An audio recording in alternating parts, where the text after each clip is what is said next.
Welcome to the SNN Network Virtual Investor Conference. I'm your host, Robert Kraft. I'm also the CEO of SNN Incorporated, as well as the host of the Planet MicroCap podcast. I'm so thankful that everybody who is here right now that is listening in and participating in this panel. Today, we've put together a really exciting panel that I'm beyond thrilled to introduce, but I wanted to also give a little bit of context before we dug right in. And I'm going to give the context in the form of some recent quotes and tweets that everybody who you're seeing right now has put out on Twitter or via blog post or something like that. So these are all quotes that inspired me and really get to the core of why we're doing this today. So Anna Najai Conti just very recently tweeted, "Do you want to continue as you have been, or are you going to shift things in your life to be more in alignment with your values?" Samuel Deane just very recently retweeted a quote from @Aisha Selden. "For financial folks trying to understand the racial wealth gap, think of the benefit of how compounding interest works. Wealth grows exponentially with time. Now take that same premise and reverse it. Disadvantages also grow exponentially over time." Rachel Robasciotti, I apologize, Rachel. I hope I did your last name justice. I'm so sorry. But just recently launched her financial series called Race and Finance. She said in there, and I quote, "The underlying cause for financial services lack of substantive progress is that our leaders and industry decision makers do not see the barriers to entry because they have not experienced them," end quote. And very recently, Kamila McDonnough, who was just named the newly elected board chair of the Certified Financial Planners Board, the first Black woman to do so, was just highlighted in an article saying, and this also, and I quote here, "There are not many African Americans or women in the financial industry. African Americans represent about 2% of all CFP professionals, and women overall represent about 23%. This is one of the areas of focus in the industry right now, to have financial advisor diversity that represents the overall population." And very recently, Tyrone Ross in his video announcing Learn to Money, his new initiative that I'm so excited to support. He said in there, "Financial education is a life-changing skill that anyone can learn." And also, Keith recently said in a blog post, "Our firm partners are eager to engage with those working toward the type of inclusive society that has eluded us for far too long." And finally, Sonya said, "Financial services in the United States should be reflective of the population of the United States from entry level to boardroom."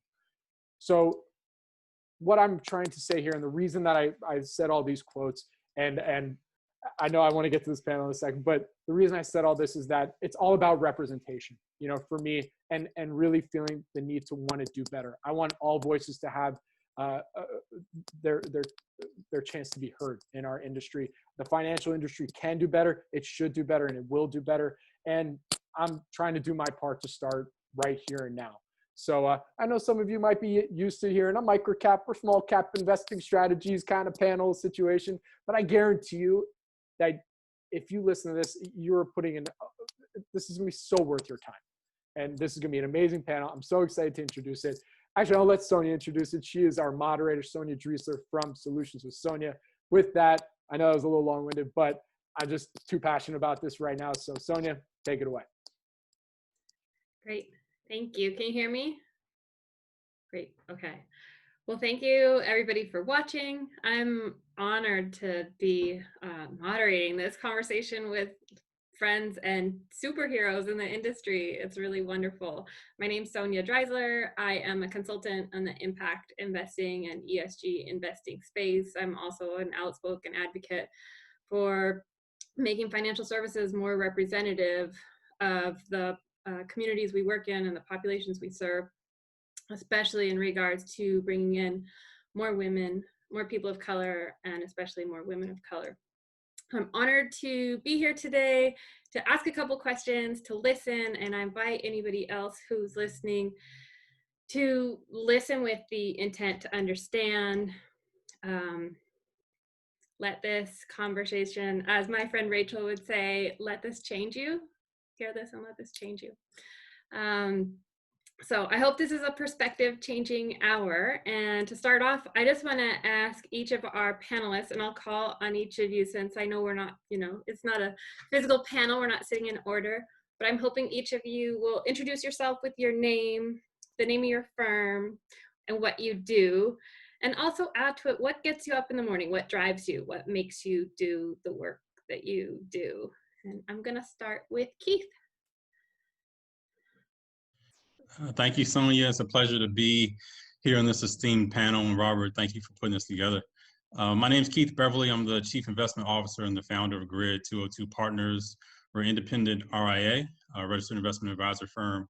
We have offices in North Carolina and Washington, D.C. And what gets me excited and amped first thing in the morning is knowing I can help my clients achieve their goals, and then also knowing that those clients are going to be responsible with their assets and responsible with their money. So we really focus on aligning our clients' mission, their purpose, their values, with their assets and with their financial plan. Thank you. All right, Samuel, you're up next. Hey everyone, I'm Samuel Deane. I'm a financial planner and the CEO of Deane Financial Partners, an independent investment advisory firm for millennials and technology. My firm specializes in comprehensive financial planning and investment management, as well as equity compensation and tax planning. And what drives me to do this work is, it's really simple, and that is building wealth in my community. For every $100 in the white family wealth, Black families hold just $5.04. More than 1 in 4 Black households have 0 or negative net worth compared to less than 1 in 10 white families without wealth. And so, for me, that is what drives me each and every day. Thank you. Next, Kamila. Hi, my name is Kamila McDonnough. I work along with Keith Beverly at Grid 202 Partners. I am a president and a partner. And what gets me out of the bed every morning is helping people become financially independent. Knowing that most of my clients, this is their first experience working with a financial advisor, doing holistic planning and helping them support their financial goals. Great.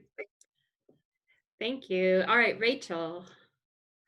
So I'm Rachel Robasciotti. I'm the founder and CEO of Robasciotti and Philipson, which is an investment and financial activism firm.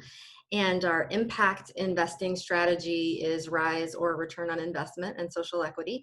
I live in San Francisco. Before I came to San Francisco, I grew up poor in a segregated Black community in rural Northern California.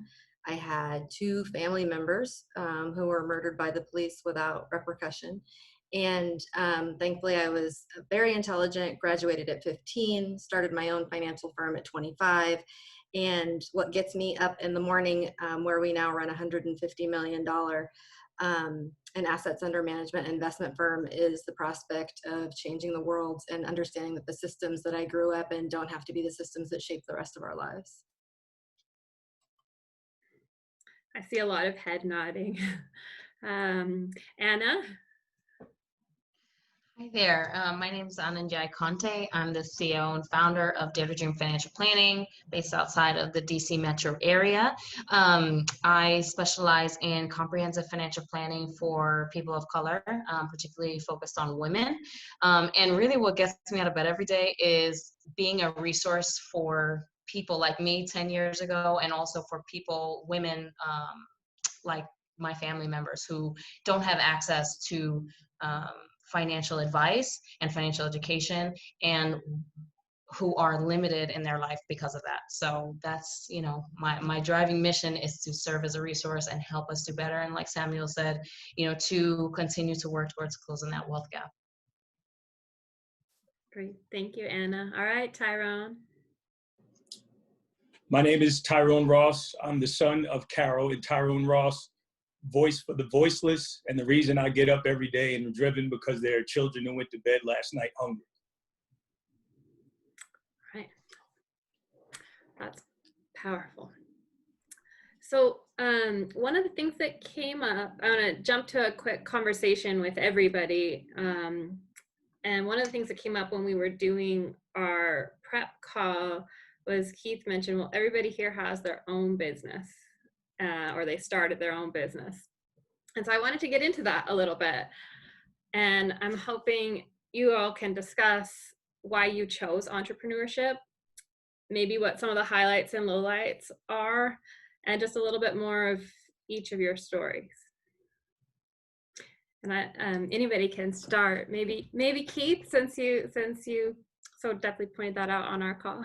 Yeah, sure. So, for me, being an African American, man, and always being committed to, wealth within the African American community specifically, there weren't too many avenues where I could work with people who were in my network, and folks that are, on a path to accumulating wealth and want to achieve financial independence, but also want to give some priority, or at least give some consideration to an advisor of color.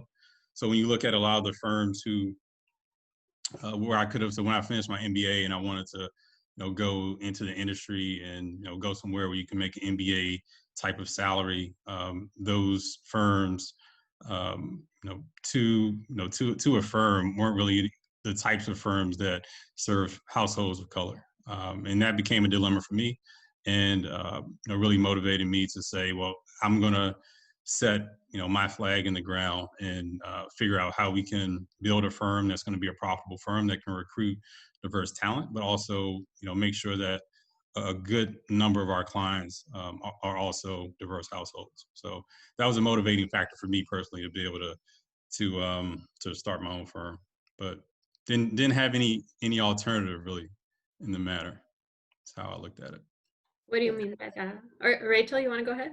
Yeah, I would say I just really resonate with hearing that there wasn't another alternative. I mean, basically, if I wanted a diverse and inclusive environment where I could actually do the work that I cared about, I was going to have to build it because it didn't exist. And all of the industry, all of the industry's focus was really on people with wealth. And as we know, given the racial wealth divide that exists, that's mostly white people, mostly straight people. And primarily those are households run by men also. So if I wanted to work with women, queer people, and the Black community, it was something that I had to do on my own.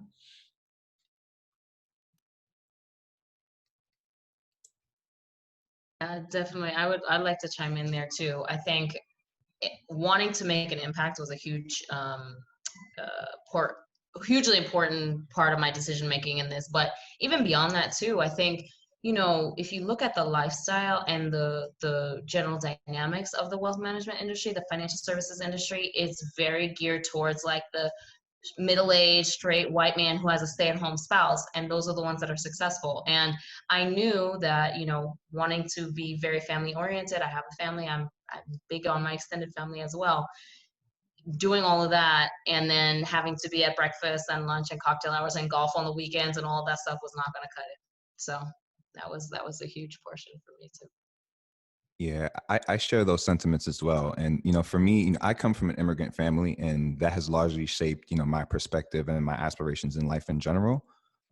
Growing up, my mom's mindset around ownership and equity really had a profound influence on me. And it really sparked my desire to be a business owner.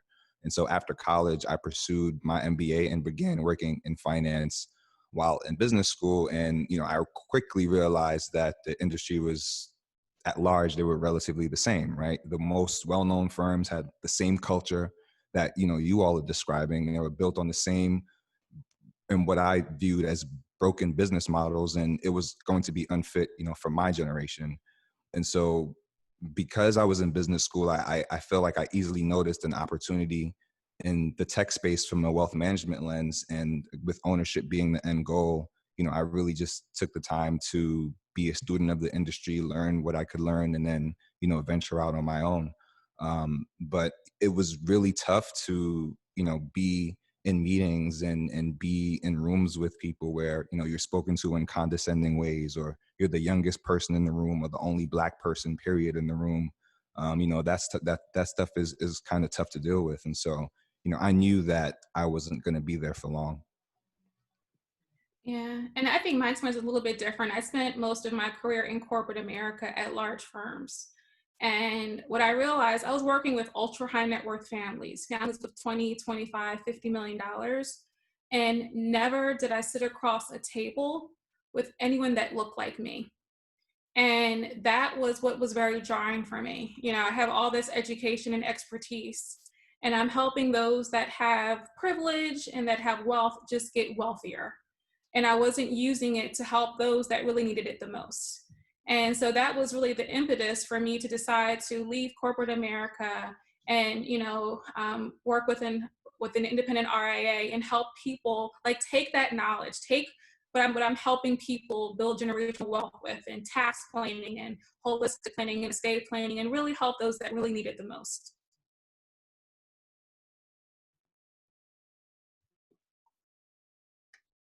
Tyrone, you want to chime in on this or pass? I'll pass. They said it all. Sounds like, I mean, it sounds like a bit of a consensus here, and I can only hope that this recording and the message reaches a wide audience in the financial services space to see what kind of talent large corporate financial services is missing out on. All right, so I want to get a couple of individual questions to talk about each person, highlight each of your expertise. And so I'm going to start with Anna, and just kind of following up on one of the topics we just talked about. Why should someone, you know, watching this video or listening to this call who's not directly affected care about wealth and investing disparities? And if they are an investor, what can they do to make a difference?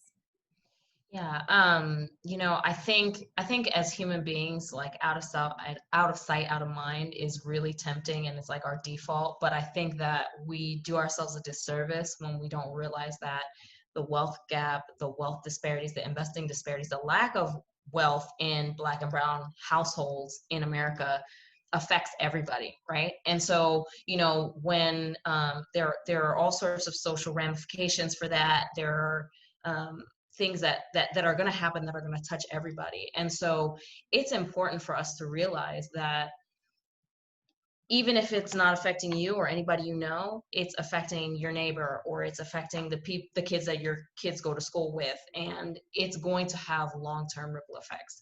And in terms of what people can do, you know, I think sharing knowledge is really important, and really being open to having more conversations. And, you know, Sonya, you're the ESG SRI lady, so you know where people's money goes matters, right? So if you're an investor and you know, and touching on what Bobby mentioned at the beginning, I really feel like, you know, it's all well and good to have what you say you value. You think this is important. You think racial disparities are important, or you think environmental impact, climate change is important. But if you're not putting your money where your mouth is, like, it's just lip service. And I teach this to my clients in terms of their finances as well. But I think with investing, we have to be mindful of where our money's going, right? And so, you know, you need to have that be front of mind as an investor as well.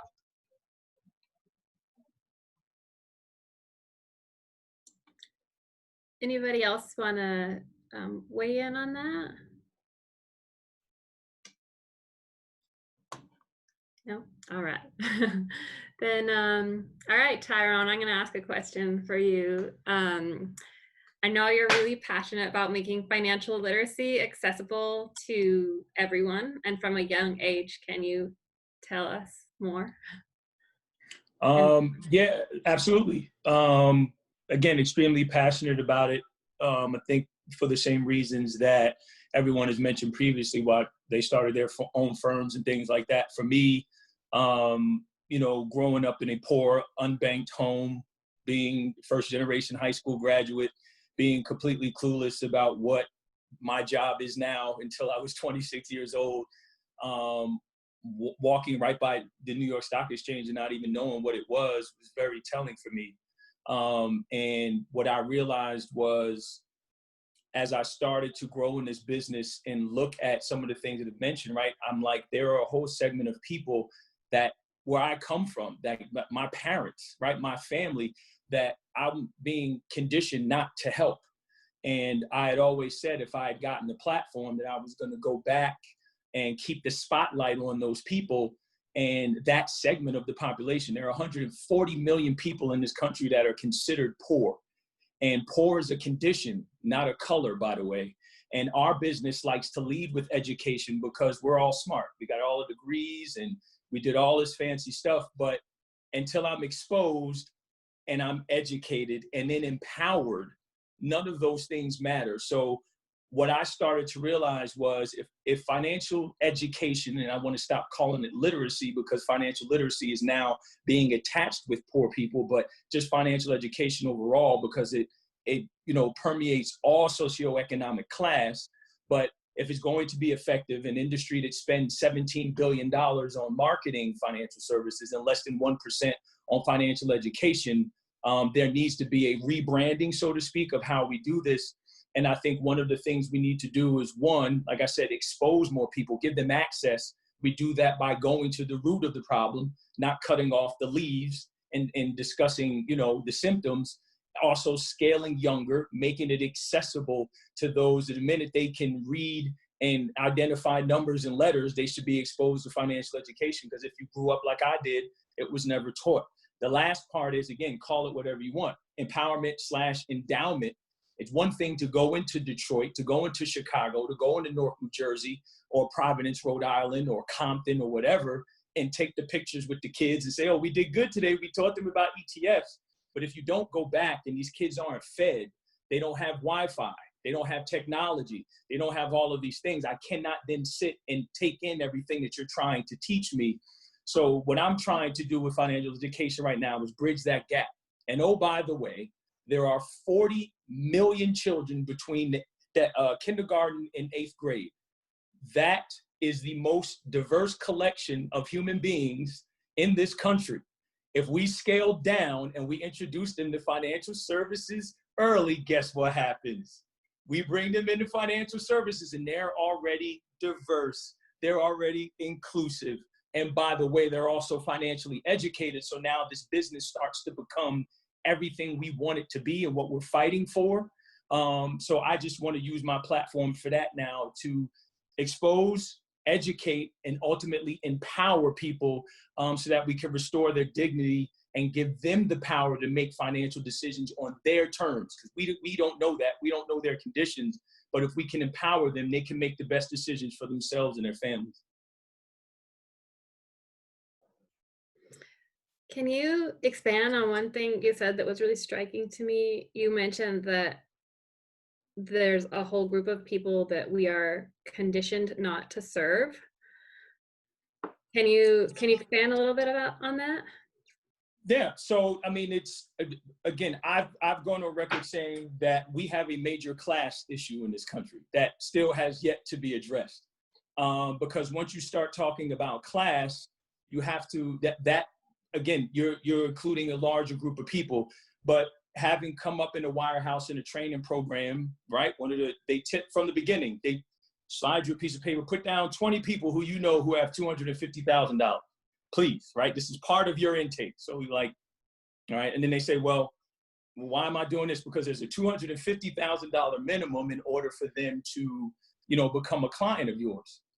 But more importantly than that, one of the things that I always talk about is the imagery in our business, right? So you have the imagery, which is a wealthy white family. You have the conditioning that happens at the training programs is go play in traffic, go play golf, as Anna mentioned, go to all these wealthy places where the people aren't like you, because that's how you're going to succeed, right? And then what then happens is if you want to serve Black and brown, if you want to serve anything that doesn't look like what makes them comfortable, they have a way to make you feel like they're not profitable, that they're not worthy, that they're not, it's a waste of resources to spend your time with Black boys who cannot read. It's a waste of time to go into the LGBTQ community and want to embrace them and say, this is a place where we welcome you, we want to be around you. So, and one of the things I talk about all the time, I was told right away,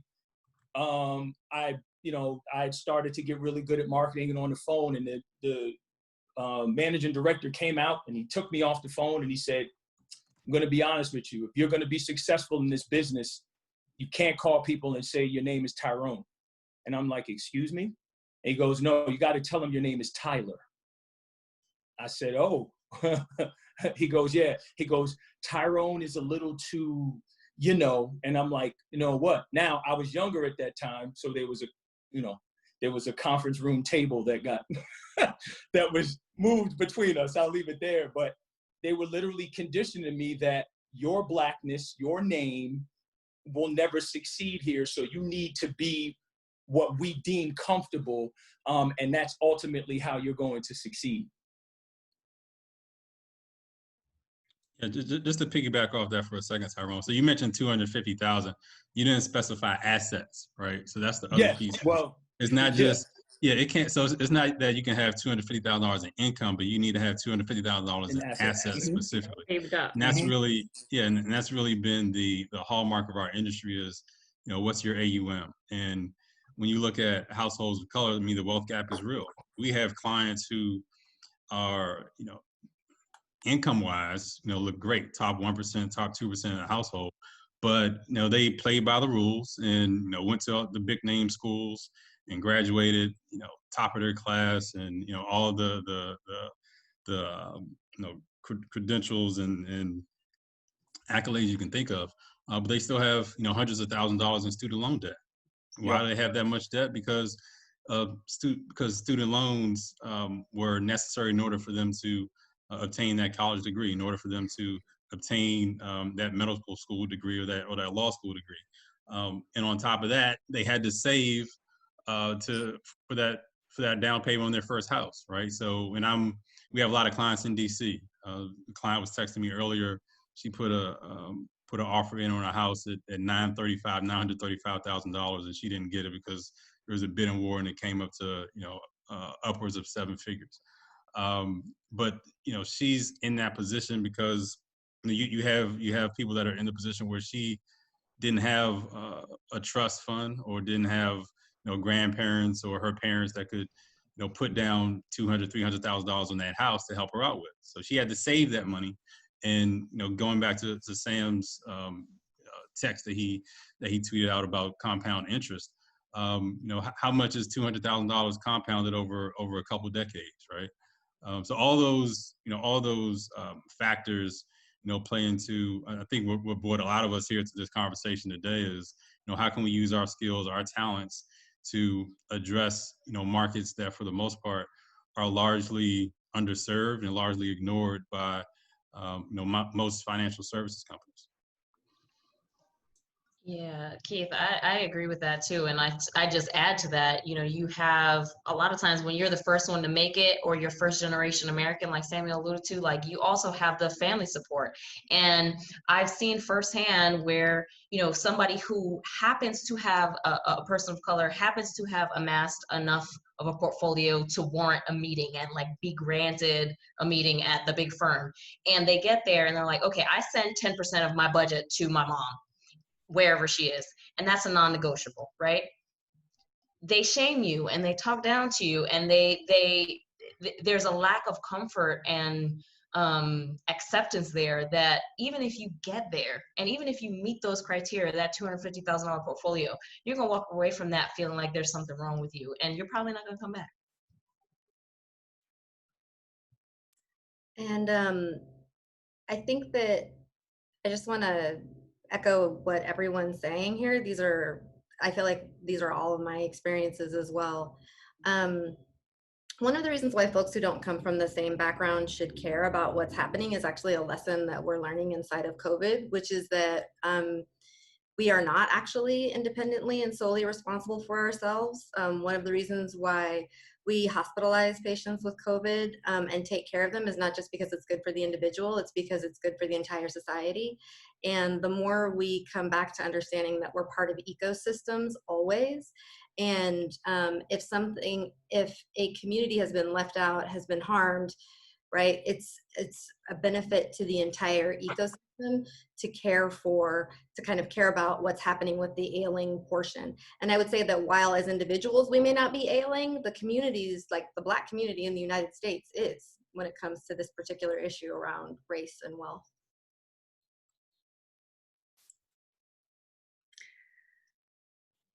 And just to Go ahead, touch Sam. on that, Rachel, and let's understand that that's all systematic, and Black people can't be the only ones saying, hey, this is systematic, this is an issue.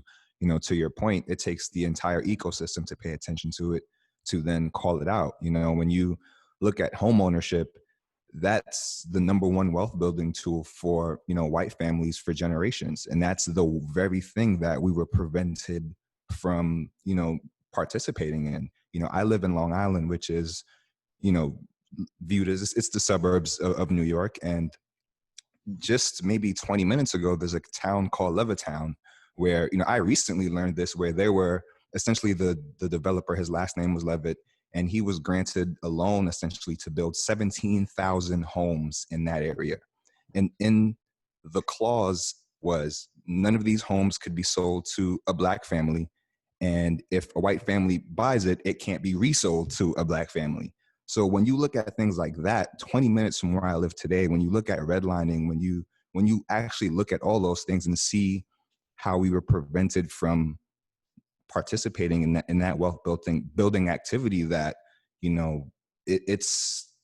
have a lot of work to do, and again, that just points to why we're all here and why we're doing the things that we're doing today.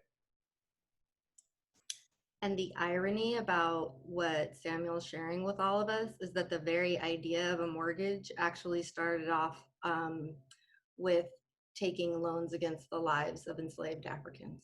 So that's how they started in this country. That's how we built our entire bond market and mortgages. So I think it's very ironic that we weren't even allowed to get the mortgages to buy the homes once we were free. Wow.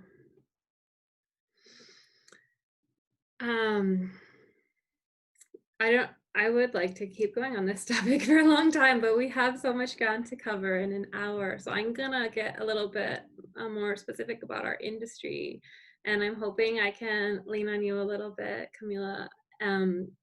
Congratulations to the CFP board for having you as their new board chair, and congratulations to you as well. How do you plan to use that role to influence the financial services industry and also specifically the CFP community? Mm-hmm. Yeah, I think of it in three ways. I think of it as aspiration, awareness, and access. And so one of the things that's really important to me is, I think the points that were made, when you think of a financial advisor, you don't think of an African-American woman, right? We are probably less than 1% of all CFP professionals. And so I think it's a great first step to have someone who looks like me, get up in front of conferences, events, media. There's an African-American woman that, is a chair of an organization with over 87,000 CFP professionals. So I just think the visual aspect, I think, is really, really key.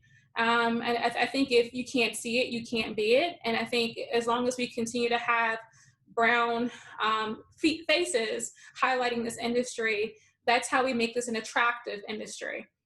And for me, this is an industry that, we are well compensated. To Anna's point, it has a lot of flexibility, right? You're able to work from home. I think in this COVID-19 in a pandemic, we can work from home, we can do Zoom, we have a great deal of flexibility. And it's something that we can do good and do good for ourselves. So we can help individuals build wealth for their families. We can help with estate planning. We can help creating that generational wealth that we are all aspire to do.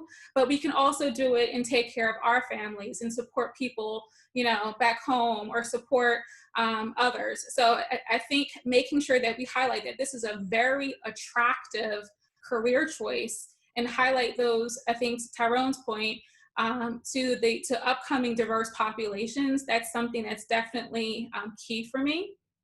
And the last is access. And, one of the things that I've been really challenged with is, I think to your point is, you can't even get a meeting unless you have $250,000 in investable assets. Well, how do we change the structure of our industry to be able to serve individuals at different socioeconomic levels? And I know that a lot of the advisors here have been looking, subscription models or how do you scale your business to help people reach that level of wealth? Like help the Henrys, high income, not rich, high earners, not rich yet. So I think that's one of the things that's really key to me. And last, I would love to see our industry kind of like be like attorneys in a good way, where to be a CFP professional, you should be doing pro bono hours, right? Highlight, the financial education workshops that we're doing and seminars that we're doing. I think that should be a core component for all CFP professionals. Is you have this, very unfortunately rare knowledge about investing and building wealth. We should share this with all levels in our society.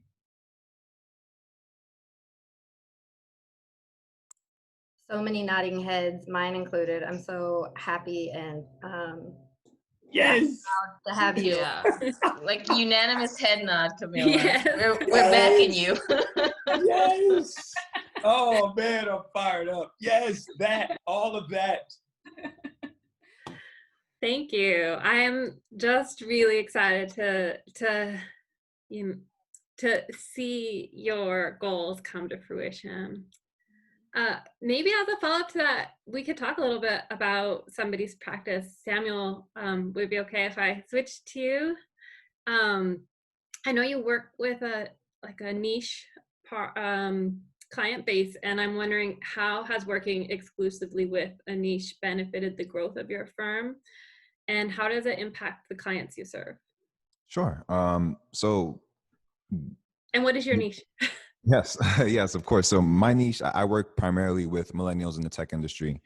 And because, I think it's safe to say that the financial services industry has, for the most part, this is generalization versus specialization thing for me. And it was important, particularly as a Black man that's starting his own firm. I know Tyrone had mentioned this before in one of his walk-in talks that, unfortunately, as a Black man in this industry, you don't have the luxury of being a generalist. And so that really resonated with me. And, it, just really cemented my idea of being a specialist and being an expertise in certain areas to help a specific group of people. In addition to that, it really allows me to ignore the noise and really, focus on what matters, right? You have tax laws overhauls essentially that are happening or that has happened. And, there are certain parts of that I may not necessarily have to pay as much attention to because I'm really focused on a very specific demographic, and only the issues that matter to them matter to me. And so it really allows me to, produce things with, a lot of efficiency. And my clients know that they're working with someone who, really understands them and understands their pain points. And so, I like to tell people that, I really take a lot of pride that, I'm really committed to building this wealth management firm that is specifically for the needs, constraints, concerns, and even opportunities that are inherent for millennials in the tech industry.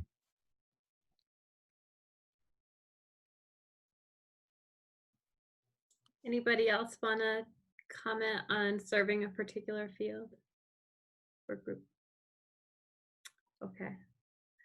I'll just add to that point. I do, again, because he mentioned what I said, I do think that's what I learned, being at a wirehouse and then eventually going independent. I was like, you know what, if I am going to have some type of success, and I also told Samuel as well, for everybody out there, it's a niche when you're looking for it, it's a niche when you find it.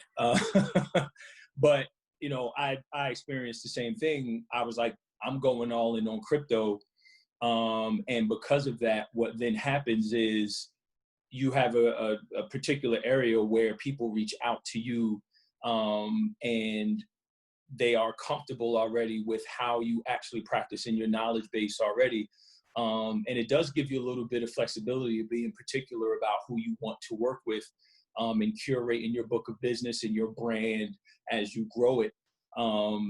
And, one of the things that you realize when you do have that specialization, or you are segmented from, a lot of what your peers are doing, you get a lot of unique opportunities to use some of your personal passions and purposes through your practice, through your clientele, to be able to, communicate a message of purpose, simply because they're tied to that, you know, especially now having, you know, a lot of us have brands online, you can't hide, right? Like your people, prospects and clients know how you feel, what you stand for.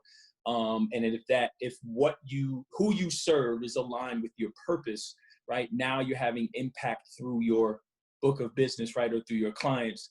And that gives you another realm to put more into the world. I love that. I'm going to switch gears and get even more specific now and talk about, I know that most of the folks at least in the original intended audience of this panel are investors. And so I want to talk really about specifics about race, racism, racial justice, and how it relates to investing and building portfolios.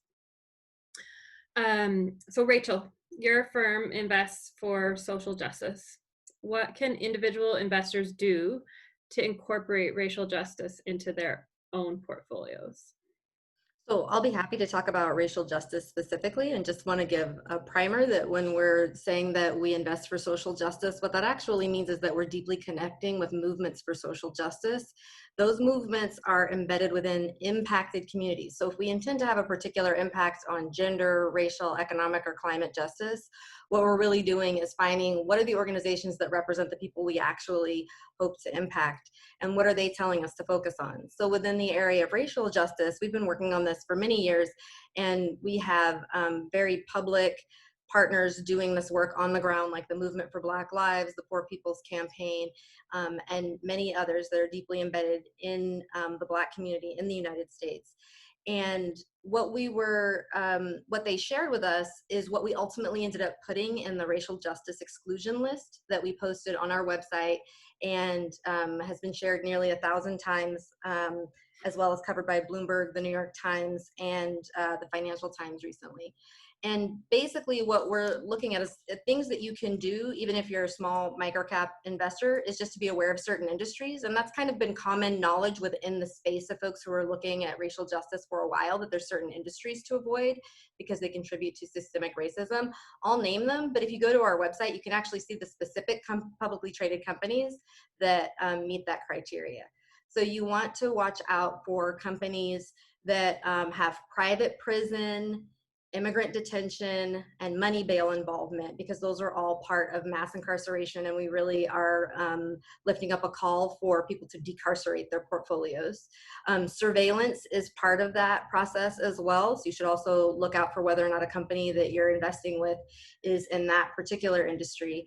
And then there are a couple of other areas that we focus on. One is for-profit colleges, because they specifically target low-income students, people of color, single parents, veterans, and these students are left with huge mountains of debt but no ability to pay for it, and that just adds to the racial wealth disparities that we've been talking about so much so far on this panel.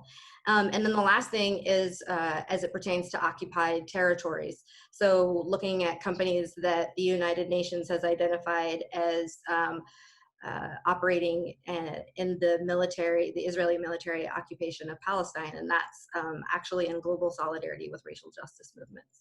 So those are very specific things that you can do. Again, if you go to our website, which I hope will be added in the comments here, it's robasciotti.com. No one can ever spell it. But if you go to our website, you can find in our blog section, our racial justice exclusion list. It's pretty easy to find now. If you just type in racial justice exclusion list in Google, you can find it and get really specific direction where that's concerned. And it's really not just our work, it's the work of an entire racial justice coalition and all of the, in the financial industry, plus all of the many social justice partners that we have doing work on the ground. Thanks, Rachel, and thanks for your work on that. Keith, I know you also focus on racial equity in the investment process. Can you tell us how it affects performance and what risks and opportunities microcap investors can consider in the investment process? Yeah, definitely. So I have a background in equity research, and I used to invest pretty heavily in small caps. I still love small cap investing. And one of the big flaws right now in how we gather data is that there's not a lot of public information when you look at public equities. related to diversity in the workplace. So a lot of the publicly traded companies, I think the number somewhere around 3% of the Russell 3000, about 3% of Fortune 500 companies actually report the racial demographic data for their employees. And one of the things that we're looking to do is, instead of relying on the companies themselves for that data, just going specifically to the employees and getting their thoughts on those companies, right? So if you're analyzing a company and as part of your due diligence for a company, understanding how they're treating their employees of color is an important metric, important data point for you, because you want to make sure that you aren't stepping into any blind spots as an investor. You also want to make sure that you are making sure that you're able to capitalize on all the opportunities that are out there in a country that is going to be much more diverse 20, 30 years from now than we are now. As Tyrone mentioned earlier, this group of young people that are under the age of 20, I believe now are majority people of color, majority students of color. So if you're investing in an ed tech company and there's no diversity on the board, no diversity among senior leadership, that's a risk. That's a latent risk in your portfolio that might be a blind spot for you. Because if they don't have if they're not tuned into that population, how are they going to create a product or market themselves to a demographic that's going to drive the marketplace in the coming decades? So for us, we use it as a value factor as we're building portfolios for our clients, particularly in the public equity space. Anybody else want to chime in on that? All right. Well, I want to give everybody an opportunity to share something with the audience that anybody who's watching can do tomorrow. So if you can, we'll start to wrap up here. If you can let me know one thing that people can do today or tomorrow to learn more, and also to move from good intentions to real actions, I would appreciate it.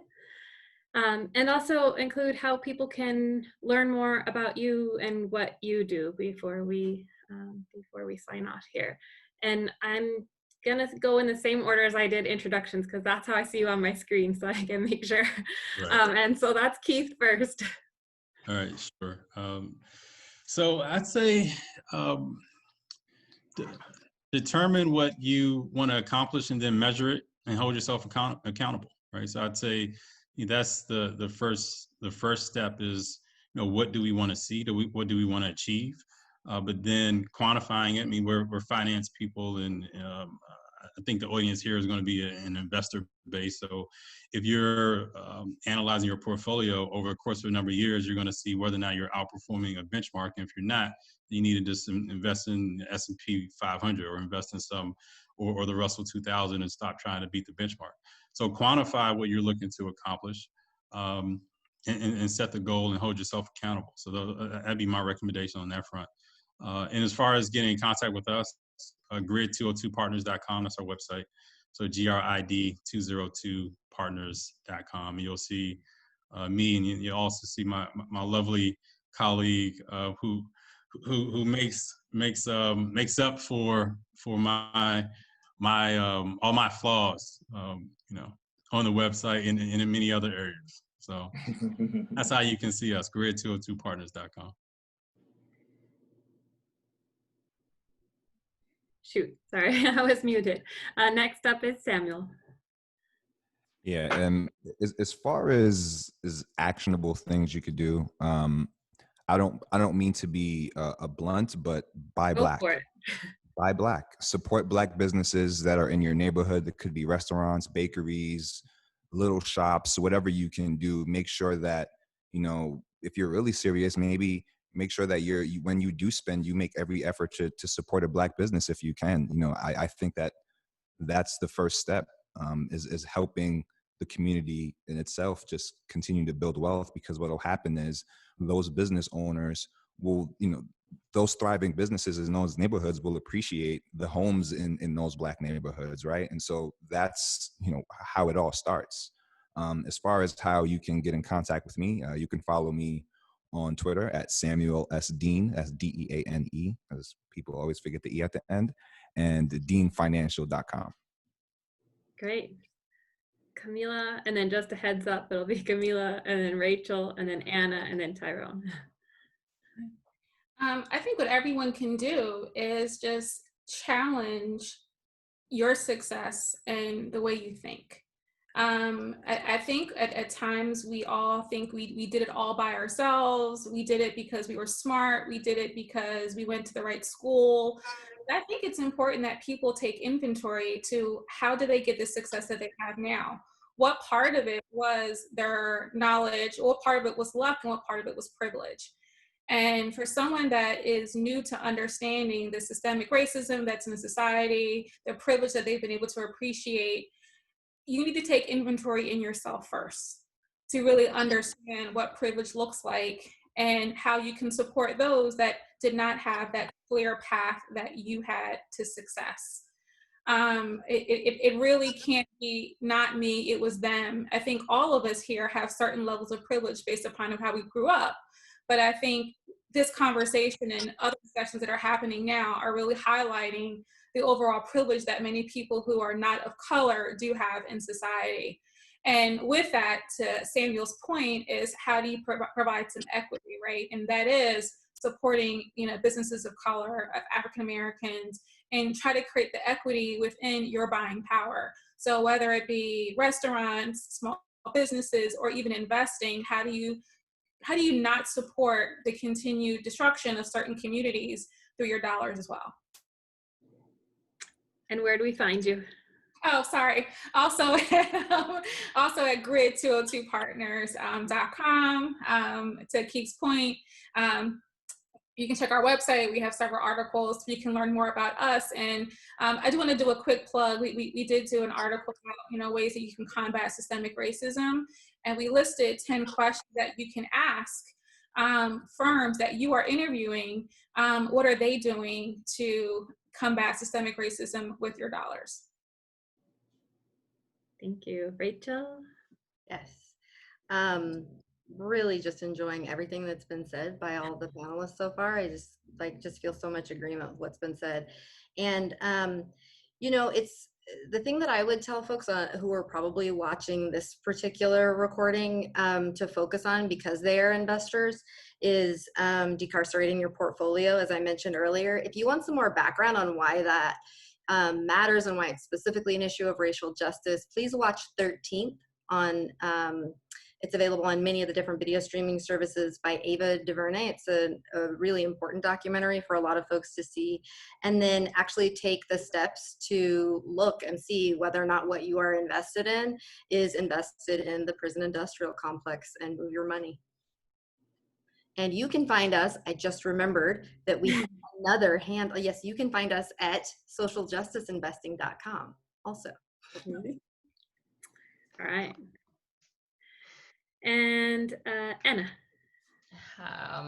This has been really amazing. I just want to thank everybody. This has been really affirming and insightful, and I've loved this conversation. One of my biggest things in life is taking what I call radical responsibility. And that's going to be for things I do, for results I have in my life. Granted, there is luck and there is serendipity and there is fortune that happens, but at the end of the day, we have to know that what's happening has some measure of effect that we are participating in this, right? And so from my perspective, I think that the people that are looking here need to take a look at themselves at what they're reading, what their knowledge is, educating yourselves. If at this point, if you are not aware of what's going on, if you are not conscious, if you're not having these conversations, that's a choice, right? And so I would encourage people to read Black more, read Black authors, follow on social media, follow more Black folks, and so that you have a more sustained exposure to these conversations, and so you have a deeper understanding of what's happening in communities that are not like yours. And in terms of social, I would say I'm on Twitter often. My handle, nobody can ever pronounce my name either, Rachel, but my Twitter handle is ANJIEKONTE, or you can follow me at daredreamplanning.com. Okay. Tyrone? Two things. First thing, probably the most important thing you could ever do in your life is get proximate. Get very close to those in need. Get very close to people who don't look, walk, talk, and act like you. Smell the hunger on someone's breath. See the desperation of a child that is just looking for hope. Anybody is just looking for another answer, another question, another hand to pull themselves out of desperation. You only do that by getting proximate. If I get proximate to you, it changes the way I give, not only now, but forever. The second thing is bank black. There's One United Bank, which is the largest black bank in this country. Black banks account for less than $5 billion of all banking assets in America. That's less than 1%. So that is how you have an impact. And again, now you're planting seeds in a community where where 70% of Black communities don't have bank branches. So you start to put seed in these communities where Black banks, especially One United, who is focused on financial education and providing access for financial education, can then take those funds, go into communities and start to educate and undergird those who are starting businesses that then you can go out and support, that Samuel mentioned. And where can we find you? Oh, TyroneRoss.io. All right. And on Twitter, right? And on Twitter, TR41. All right. This has been my sincere pleasure to listen to. Thank you all for sharing your knowledge, your time, your insights. I really appreciate it. I hope that everybody who gets a chance to listen to also appreciates. And I'm done here. If you want to find me, I'm also on Twitter. My name is Sonya Driezler, which is also hard to spell. You can find me at solutionswithsonya.com, and that's Sonya with a Y. And I'm gonna pass it off.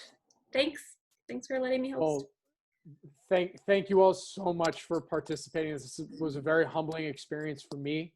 I've learned so much in the last hour and change here, and I really hope everybody listening in was able to take some.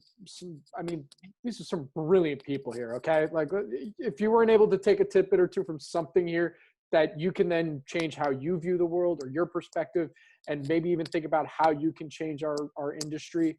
Watch it again. All right, because so with that, you can actually go and watch this on our YouTube channel as well, which is youtube.com/SNN Wire. You'll also probably be able to see everybody who will do. I'm putting everybody on the spot now, but I'll be doing an individual interview with each person you'll see here on the podcast as well. And actually, you can see the ones that I did with Tyrone and Anna already. And you can see that at planetmicrocap.podbean.com.